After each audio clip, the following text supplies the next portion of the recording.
नमस्कार, आप देख रहे हैं हमारा खास शो प्रार्थना हो स्वीकार। आपके साथ मैं हूं सुनीता राय शर्मा। कहते हैं संसार की गति शक्ति से ही होती है, इसलिए आदि शक्ति माँ जगदम्बा ने सृष्टि की रचना की। आदि शक्ति देवी माँ का एक स्वरूप है, माँ बगलामुखी, जो 10 महाविद्याओं में से एक है। माँ बगलामुखी का ये दरबार पहाड़ों पर स्थित है। इसके बारे में मान्यता है कि इसे पांडवों ने स्थापित किया था, जिसका इतिहास द्वापर युग से जुड़ा हुआ है।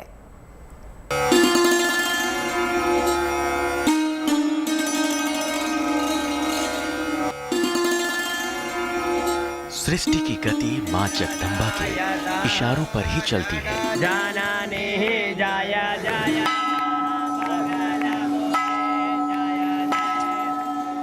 ऐसे में माता रानी की कृपा जिस भी साधक, भक्त या श्रद्धालु पर हो जाती है, उसका जीवन धन्य हो जाता है।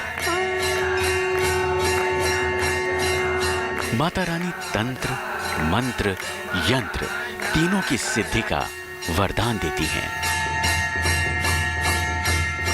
देवी माता काली बनकर राक्षसों का संहार करती हैं, तो लक्ष्मी स्वरूप में धन धान्य का आशीर्वाद देती हैं और महाविद्या स्वरूप में दर्शन देकर कल्याण करती हैं। मान्यता है कि हिंदुस्तान की धरती पर मां का एक दिव्य धाम ऐसा भी है जहां मां शत्रु विजय का वरदान देती हैं।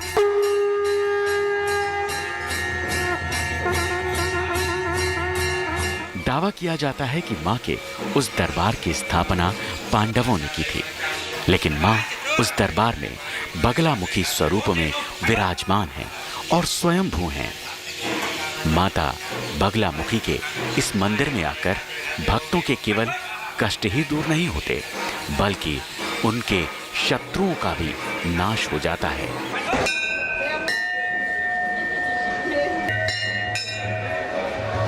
मां आदिशक्ति उस दरबार में पिछले 5000 साल से भक्तों को कल्याण का वरदान दे रही हैं।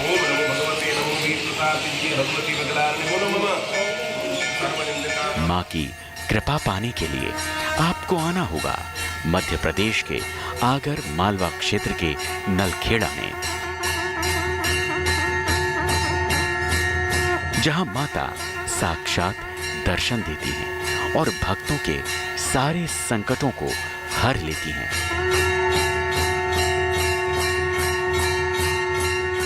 मां बगलामुखी 10 महाविद्याओं में 8वीं मानी जाती हैं।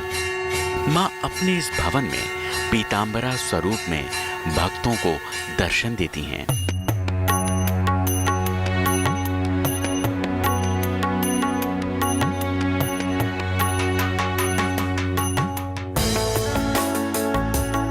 पौराणिक पांडुलिपियों में मां बगलामुखी के जिस स्वरूप का वर्णन किया गया है, मां बगलामुखी अपने उसी स्वरूप में इस धाम में विराजमान है।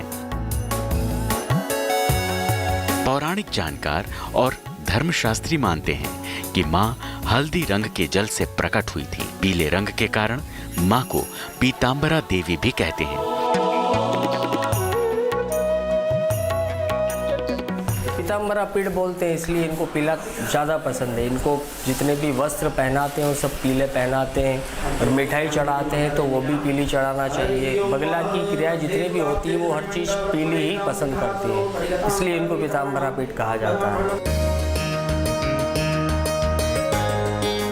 इन्हें पीला रंग अति प्रिय है, इसीलिए इनके पूजन में पीले रंग की सामग्री का उपयोग सबसे ज्यादा होता है।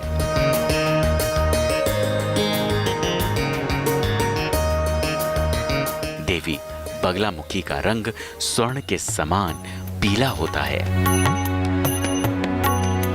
मां पारंबा की 8वीं शक्ति मां बगलामुखी का ये दरबार पूरी तरह से पीले रंग में रंगा दिखता है।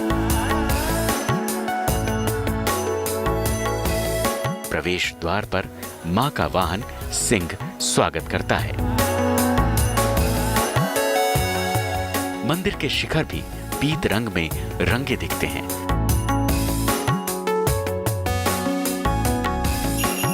साथ ही शिखर पर लहराता भगवा ध्वज मां की असीम शक्ति को प्रतिष्ठित करता है। लखुंदर नदी के किनारे स्थित इस दरबार में मां बगलामुखी त्रिशक्ति स्वरूप में विराजमान रहती हैं।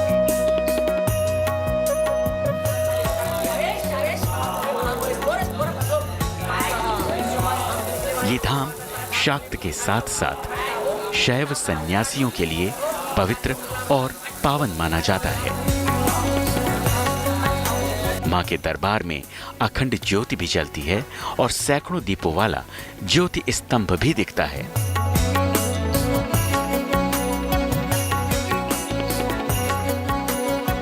मां के गर्भगृह में पश्चिमी दीवार पर स्वास्तिक बनाने की परंपरा भी दिखती है, जिसके बारे में मान्यता है कि ये उन अर्जियों मन्नतों का प्रतीक हैं जिनको पाने के लिए श्रद्धालु इस दरबार में मत्था टेकने आते हैं।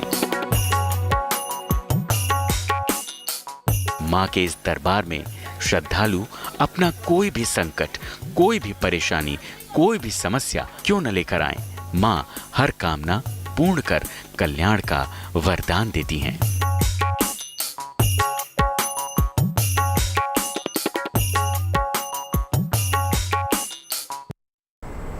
मां के इस दरबार में जो भी भक्त अपनी मन्नत लेकर पहुंचता है, मां उसकी हर मन्नत पूरी करती हैं। पांडवकालीन मां के इस दरबार में मां शक्ति सिद्धियां भी देती हैं और शक्ति भी देती हैं, जिससे जीवन की परेशानी से सामना करने की ताकत मिलती है और हौसला मिलता है।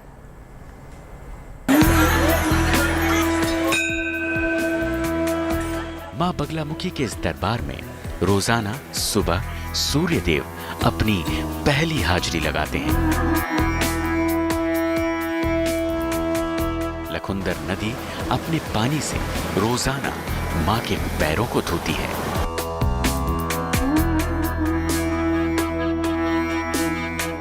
मां अपने इस दरबार में आदि शक्ति की त्रिशक्ति स्वरूप में दर्शन देती हैं। दरबार की मान्यता ये कहती है कि इस दरबार में माता रानी स्वयंभू हैं। मां बगलामुखी के इस चमत्कारी मूर्ति की स्थापना का कोई ऐतिहासिक प्रमाण नहीं मिला है। महाभारत काल में भगवान कृष्ण की प्रेरणा से इस मंदिर को धर्मराज युधिष्ठिर ने बनवाया था। यह पांडवकालीन मंदिर है। पांडवों ने यहाँ साधना करी विजय प्राप्ति के लिए। जब महाभारत का युद्ध हुआ था तो पांडव भगवान कृष्ण के कहने पर यहाँ आए थे और यहाँ आकर उन्होंने साधना करी थी, तो मां ने स्वयं प्रकट होकर उनको वरदान दिया। अर्जुन और भीम ने युद्ध में शक्तियां प्राप्त करने के लिए मां बगलामुखी की आराधना की थी। आदि शक्ति मां पारंबा ने मां बगलामुखी का अवतार कैसे धारण किया, इससे जुड़ी अलग अलग कथाएं, कहानियां शास्त्रों में प्रचलित हैं। मां बगलामुखी के अवतरण की पहली कथा भगवान ब्रह्मा से जुड़ती है। मान्यता है कि सृष्टि के रचयिता भगवान ब्रह्मा का एक ग्रंथ एक राक्षस चुराकर पाताल में छिप गया। उसे वरदान प्राप्त था कि वो पानी में मानव और देवताओं से मारा नहीं जा सकता।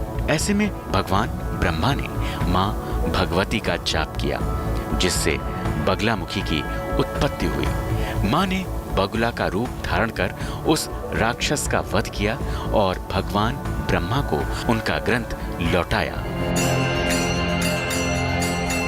त्रेता युग में मां बगलामुखी को रावण की इष्ट देवी के रूप में भी पूजा जाता है।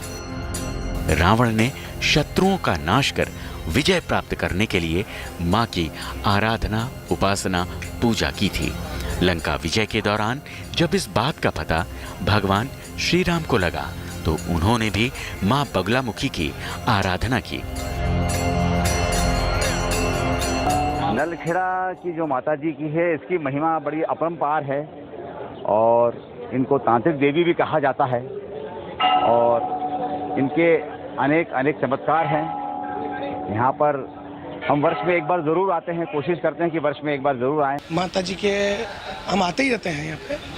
माता जी का नाम काफ़ी प्रसिद्ध है कि यहाँ आने से मनोकामना पूर्ति होती है।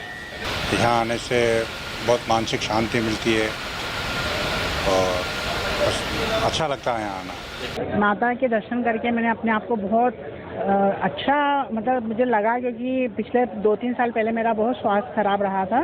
तो माता के आने के बाद यहाँ पर मैंने जब हवन करा और अपनी इच्छा जाहिर करी माता जी से, तो मेरा स्वास्थ्य उसी के बाद सुधरना शुरू हुआ और अब मैं बिल्कुल ठीक हूँ। मान्यता है कि मां बगलामुखी की उत्पत्ति के बारे में भगवान शिव ने माता पार्वती को बताया था, जिसकी जानकारी संस्कृत की किताब प्राण तोषणी में मिलती है। लेकिन ये कथा कहती है कि माता की उत्पत्ति गुजरात के सौरापट क्षेत्र के पास हुई थी। कथा कहती है कि सतयुग में सृष्टि को नष्ट करने के लिए एक तूफान उठा।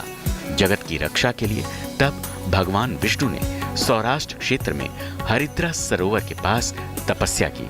कहते हैं मंगलवार के दिन चतुर्थी तिथि की रात में माता बगला का आविर्भाव हुआ। त्रैलोक्य स्तभिनी महाविद्या भगवती बगला ने प्रसन्न होकर भगवान विष्णु को इच्छित वर मांगने का वरदान दिया।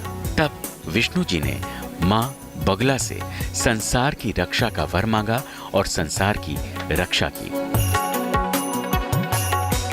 माता बगलामुखी शत्रु नाशिनी मानी जाती हैं, इसीलिए इस दरबार में दूर दूर से भक्त मां के दर्शन पूजन को पहुंचते हैं।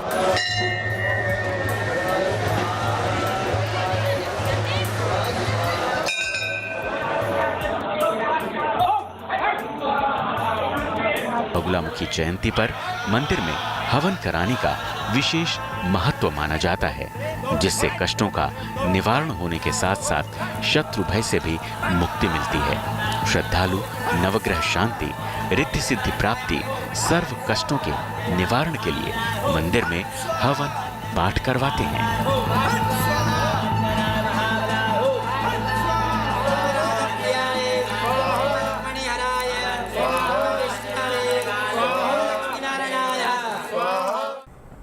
कहते हैं माता का ये दरबार कभी बंद नहीं होता है।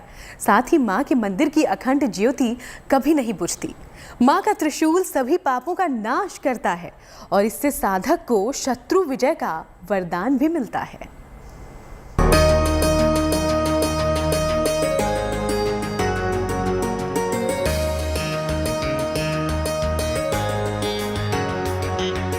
मां का ये दरबार निराला है।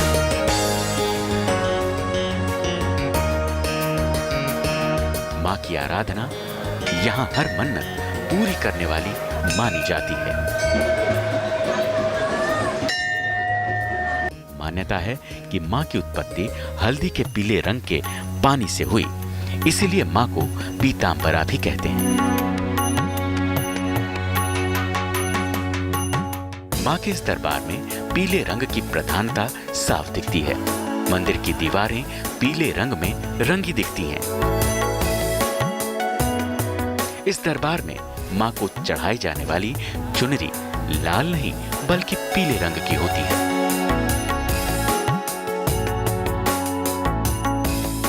मां का श्रृंगार भी पीले रंग के फूलों से ही होता है।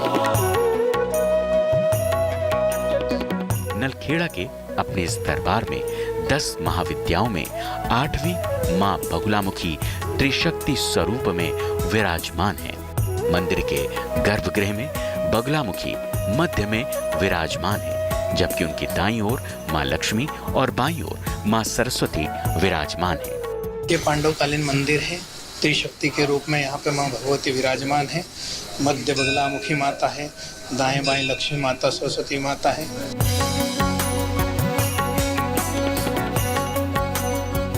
काली पुराण में भी मां बगलामुखी का जिक्र मिलता है। साल के दोनों नवरात्रों में यहाँ भक्तों की भारी भीड़ उमड़ती है और उस वक्त मंदिर में पैर रखने तक की जगह नहीं होती।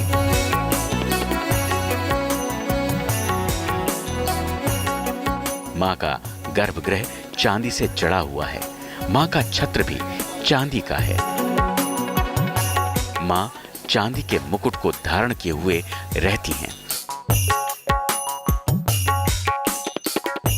गर्भगृह में माँ के अस्त्र त्रिशूल के भी दर्शन होते हैं।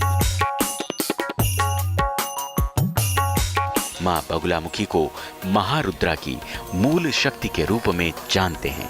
इसीलिए माँ बगुलामुखी में भगवान अर्धनारीश्वर भोलेनाथ का स्वरूप दिखता है।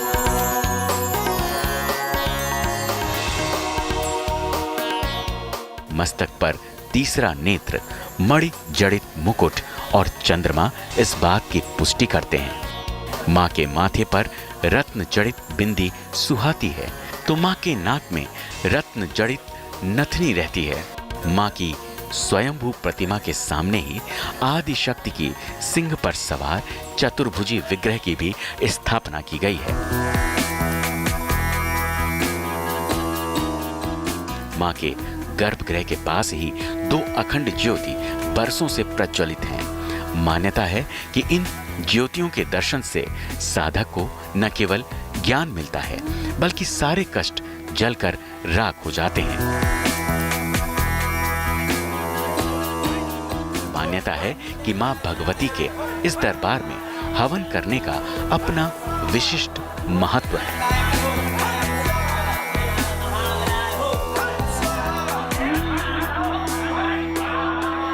मुकद्दमों में फंसे लोग, पारिवारिक कलह और जमीनी विवाद में फंसे लोग मां के दरबार में विजय का आशीर्वाद लेकर जाते हैं। जी, यहाँ पर हवन का तो ये महत्व है कि यहाँ पर एक विजय प्राप्त होता है, और विजय हर चीज़ पर विजय होता है। या किसी कोर्ट केस हो, मुकदमे मामले हो, चुनाव हो, गरीबी पर विजय हो, और जितनी भी जो समस्याएं रहती है इंसान के ऊपर, और सारी चीज़ों पर विजय प्राप्त होता है। जैसे बनी बीमारी हो तो उस पर भी इस पर विजय प्राप्त होता है। जी,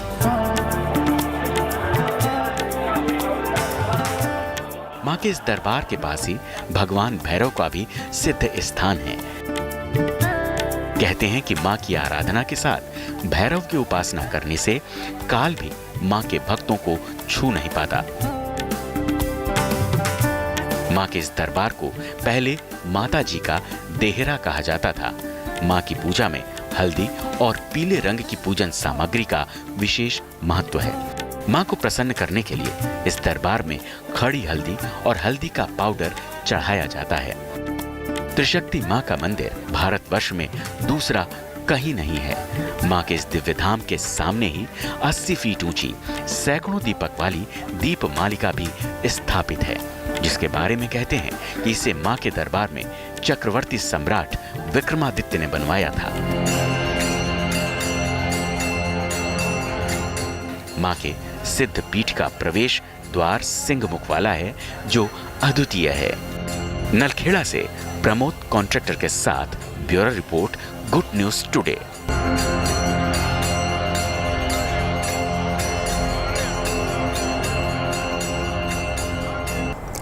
और मां के इस दरबार से निकलकर अब चलते हैं धर्म सूत्र की ओर। परंपरा रिवाजों के वो धागे जो हमारे जीवन को देते हैं धर्म का आधार।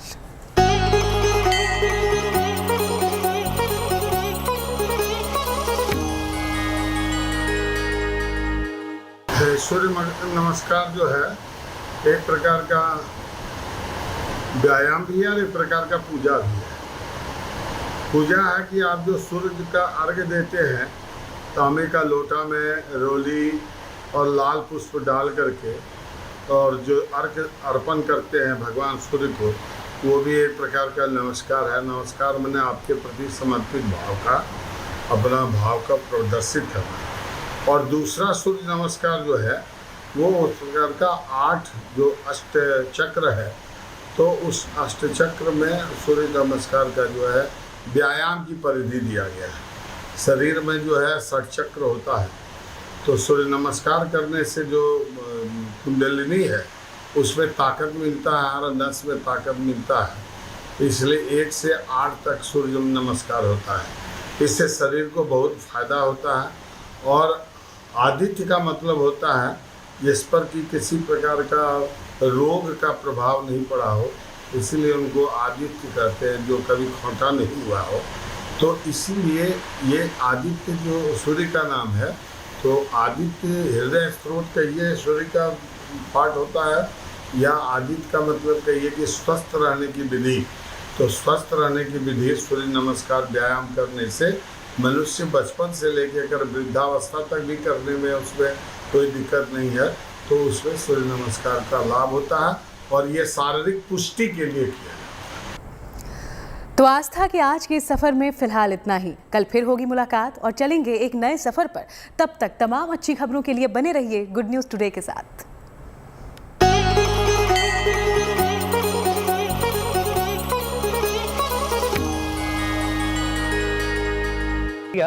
और अपनी अपनी सोच।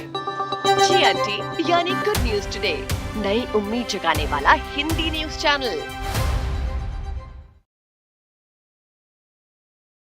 अगर आप भी अपनी गुड न्यूज हमारे साथ शेयर करना चाहते हैं तो बनाइए अपना वीडियो और भेज दीजिए हमें इस व्हाट्सएप नंबर पर 7669958686 या ईमेल करिए mygoodnews@gntv.com पर। दुनिया अच्छाई पर टिकी है। बुराई तो इंसान को डराती है, लेकिन अच्छाई दुनिया चलाती है। मैं अनंत भट्ट आपके लिए लेकर आऊंगा अच्छी खबरें गुड न्यूज टुडे पर।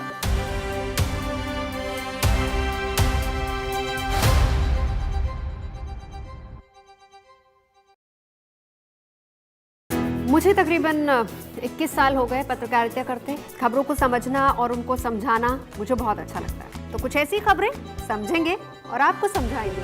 देखिए मेरे यानी नवजोत रंधावा के साथ गुड न्यूज़ टुडे में।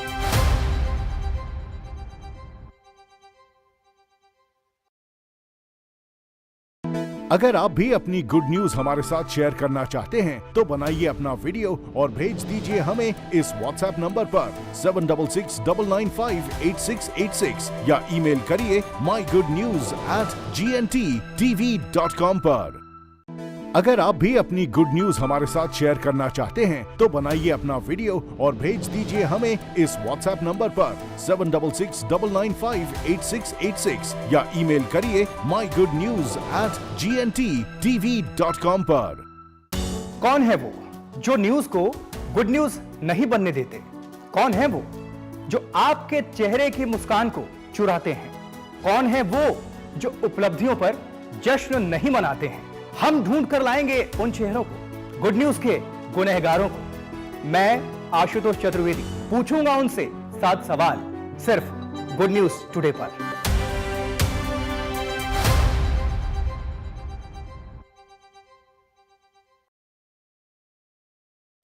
कुछ ऐसी खबरें जिनके पीछे छिपी हो गुड न्यूज और जो बदल दे आपका नजरिया। हम लेकर आएंगे ऐसी खबरें, अच्छी खबर, सच्ची खबर, हर रोज रात 8 बजे GNT पर।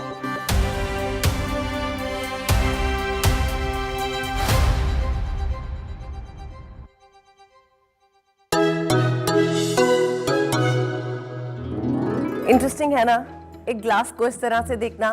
क्या नजर आ रहा है आपको? ग्लास मुझे तो आधा भरा लग रहा है, आपको क्या लगता है? आधा भरा हुआ है। आपको? मुझे तो आधा ग्लास फुल ही नजर आता है। अपना अपना नजरिया और अपनी अपनी सोच। GNT यानी गुड न्यूज टुडे, नई उम्मीद जगाने वाला हिंदी न्यूज चैनल। अगर आप भी अपनी गुड न्यूज हमारे साथ शेयर करना चाहते हैं तो बनाइए अपना वीडियो और भेज दीजिए हमें इस व्हाट्सएप नंबर पर 7669958686 या ईमेल करिए mygoodnews@gntv.com पर। दुनिया अच्छाई पर टिकी है। बुराई तो इंसान को डराती है, लेकिन अच्छाई दुनिया चलाती है। मैं अनंत भट्ट आपके लिए लेकर आऊंगा अच्छी खबरें गुड न्यूज टुडे पर।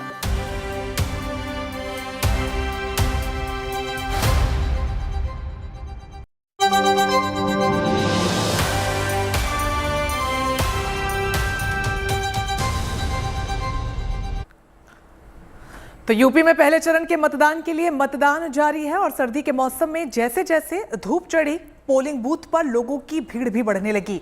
युवा हो, बुजुर्ग हो, फर्स्ट टाइम वोटर्स हो या फिर महिलाएं ही क्यों ना हो, लोकतंत्र के इस पर्व में सभी बढ़ चढ़कर हिस्सा ले रहे हैं। हमारे सहयोगी अनंत भट्ट ने बुढ़ाना के पोलिंग बूथ पर महिला वोटर्स से इस सिलसिले में खास बातचीत की है। उनकी इस रिपोर्ट को देखिए।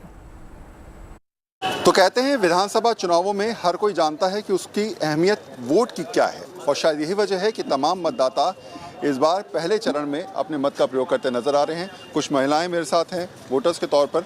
आपने आज वोट डाला, मुद्दे क्या कहूँ मैं अगर पूछूं आपसे कि यहाँ पर ऐसी कौन कौन सी बातें हैं जिसके तहत आप वोट डाल के आई हैं?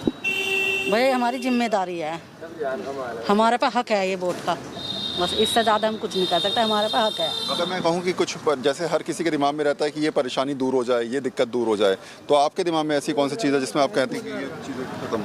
भैया मजदूरों का रोजगार हो, सब में एकता हो। क्या क्या दिक्कतें हैं यहाँ पर? मुद्दा रोजगार का है जी, जो पढ़े लिखे हैं उनको नौकरी मिले, और रोजगार का मुद्दा है सारा।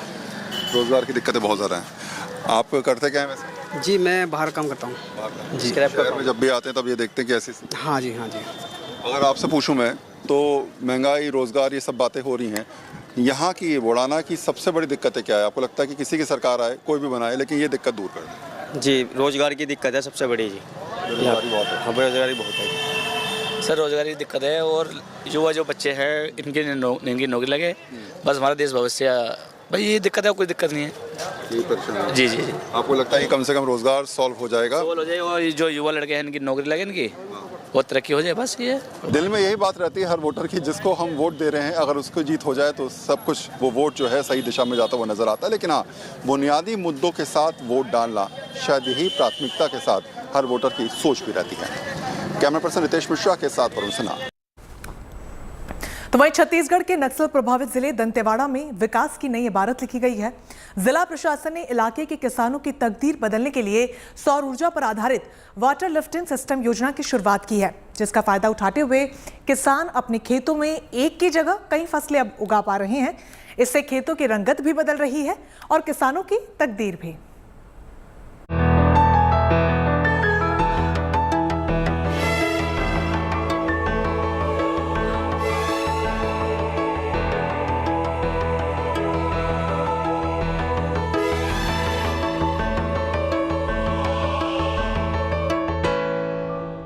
सूरत बदल रही है, सीरत बदल रही है। नक्सल प्रभावित इस इलाके की अब तकदीर बदल रही है। अब यहाँ बारूद की फसल नहीं, हरित क्रांति की फसल लहलहा रही है।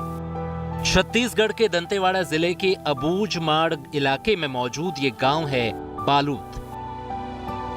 कल तक पूरी तरह बरसात के पानी पर निर्भर रहने वाली किसानी अब वाटर लिफ्टिंग सिस्टम का साथ पाकर खुशहाल हो रही है। पूरी तरह सौर ऊर्जा पर आधारित वाटर लिफ्टिंग सिस्टम के जरिए किसानों के खेतों तक पानी पहुंचाया जा रहा है। परियोजना शुरुआती दौर में है, लेकिन फलनी फूलनी शुरू हो गई है। कुछ किसानों ने बुआई करना शुरू कर दिया है, तो कुछ ने जुताई, तो कुछ किसानों की फसल पककर लहलहाने भी लगी है। पहले साल में एक फसल उगा करती थी, अब कई फसल उगाई जा रही है। उड़द, मूंग, चना, धनिया, साग, सब्जी सबकी खेती हो रही है। पहले तो अपन एक ही फसल लेते थे, जो बरसात का पानी आता था उसमें धान का ही बुआई होता था। अभी शासन ने अपन को क्रेडा इरिगेशन सामूहिक प्रयास से अपना 82 हेक्टेयर में पानी का सिंचाई करने का प्रावधान किया है। तो इस हिसाब से अपने गांव वाले लगभग 63 किसान ने अपना भूमि में चना, गेहूं, मूंग, धनिया आदि सब्जी और दलहन तिलहन का फसल बोए हैं और बोने की इच्छुक भी है। फसल अब इस साल तो लिए हैं उड़द, मूंग, चना, धनिया, पालक। और बाहर जाके पानी पहुंच रहा है तो आप लोग को फायदा हो रहा है? हाँ, फायदा तो होगा। वहाँ से मोटर लगा हुआ है सर, जो सोलर पंप है वो पहले से भी, वो इलेक्ट्रिकल से भी एक मोटर लगा हुआ है, वहाँ से नहर से होते हुए इधर आता है सर। अबूझमाड़ का जिक्र होते ही लाल आतंक की तस्वीर उभरने लगती थी। माओवादी की राजधानी के रूप में पहले अबूझमाड़ की पहचान थी। जिला प्रशासन ने इसकी पहचान बदलने की ठानी और किसानों की किस्मत संवारने के लिए महत्वाकांक्षी और सामुदायिक सिंचाई परियोजना की शुरुआत की। सौर ऊर्जा से पैदा होने वाली बिजली के जरिए खेतों में पानी पहुंचाने के लिए 14,696 मीटर की पाइपलाइन बिछाई गई।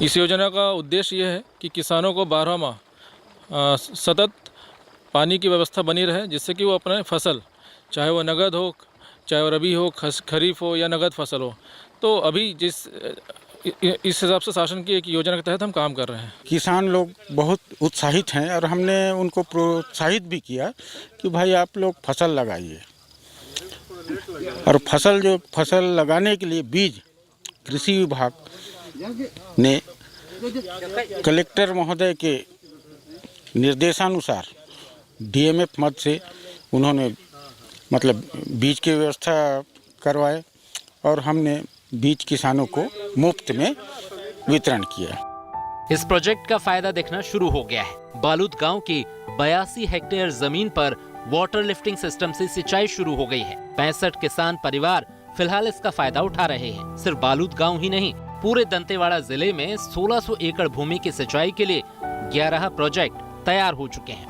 इंद्रावती और संकनी डंकनी नदी के किनारे के गांव पहुरनार, चेरपाल, काउर गांव के किसान भी इस योजना का लाभ उठा रहे हैं। दंतेवाड़ा ज़िले में जो जितनी भी पेरेनियल वाटर सोर्सेज हैं, जहाँ पे साल भर पानी रहता है, हमारी जो प्रमुख नदियाँ हैं इंद्रावती, डंकनी, शंकनी, उनके किनारे भी जो हमारे किसान हैं उनको सिंचाई सुविधा उपलब्ध हो पाए, ताकि वो साल में 2 फसल ले पाएँ, इसके लिए कार्य किया जा रहा है। और सरफेस रिवर वाटर लिफ्टिंग की जो है प्रोजेक्ट्स बनाए गए हैं। ज़िले में कुल 10 प्रोजेक्ट्स बनाए गए हैं। वाटर लिफ्टिंग सिस्टम योजना नई होने के चलते कुछ किसान भले ही खेती बाड़ी में अभी इसका फायदा नहीं उठा पा रहे हैं, लेकिन बाकी किसानों के खेतों में लहलहाती फसल को देखकर वो भी इसका लाभ उठाने का मन बना चुके हैं। Dharmendra Mahapatra, Dantewada, good news today. तो देखा आपने किस प्रकार से किस्मत किसानों की बदल रही है, खेतों की रंगत भी बदलती हुई नजर आ रही है। तो फिलहाल एक छोटे से ब्रेक के लिए रुक रहे हैं, कहीं मत जाइएगा, लौटेंगे कुछ और तमाम बड़ी खबरों के साथ।